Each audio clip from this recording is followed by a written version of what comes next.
Hai, namaku Lenka. Aku ingin sedikit bercerita tentang senang dan pahitnya sekolahku di bangku SMA. Awal tahun terasa sangat menyenangkan bagiku. Aku datang dengan polosnya untuk pertama kali dan aku memakai baju putih abu-abu yang adalah seragam baruku. Kata orang-orang, masa SMA adalah masa yang paling tidak bisa dilupakan. Dan itu ternyata aku sadari sekarang. Sudah hampir menginjak 3 tahun aku merasakan duduk di bangku SMA. Dan menjelang tahun ketiga, yaitu tahun terakhirku, sesuatu hal yang mengejutkan dan tidak pernah kuduga terjadi. Adanya virus corona atau COVID-19 menggemparkan seluruh dunia. Tak hanya Indonesia, negara lain pun kewalahan untuk menangani pasien yang terjangkit virus tersebut. Sebenarnya tidak hanya belajar, di awal tahun pun para pekerja dituntut untuk bekerja dari rumah. Semua ketar-ketir, ketakutan, kebingungan.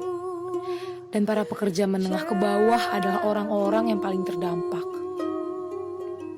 Pernahkah kita sebagai siswa berpikir, akankah ini sehat untuk kelanjutan negeri kita? Di awal kita diberitahukan untuk libur 2 minggu. Bahagia sekali bukan?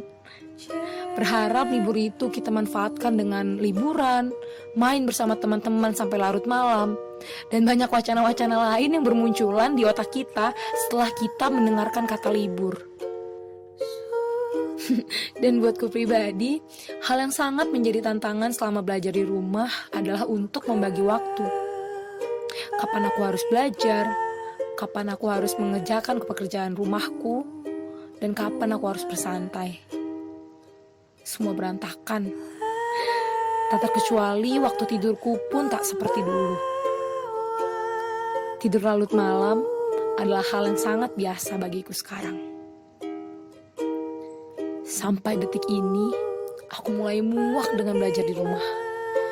Dengan semua problematikanya, masalah pembagian waktu, kuota yang kurang memadai, dan penyampaian materi yang sangat banyak ku tidak pahami. Harapanku tidaklah jauh dari teman-temanku yang lain. Aku hanya ingin mengukir cerita di masa SMA aku ini. Cerita yang tidak akan pernah aku lupakan bersama teman-temanku yang lain. Dan juga, aku ingin sekali menjadi orang yang bisa membanggakan orang tuaku suatu saat nanti. Dimulai dari apa? Dimulai dari aku yang mau berusaha untuk giat belajar meskipun secara online. Setelah aku pikir-pikir, baik buruknya belajar online juga tergantung pada kemauan dari diri kita sendiri. Apakah kita masih mau untuk menyumbangkan tenaga kita lebih lagi supaya kita memahami materi pembelajaran? Apakah kita masih bisa berusaha lebih giat lagi untuk membagi waktu di mana kita harus belajar dan di mana kita harus melakukan aktivitas lain? Apakah kita mau? Dan apakah kita bisa? Itu adalah pertanyaannya.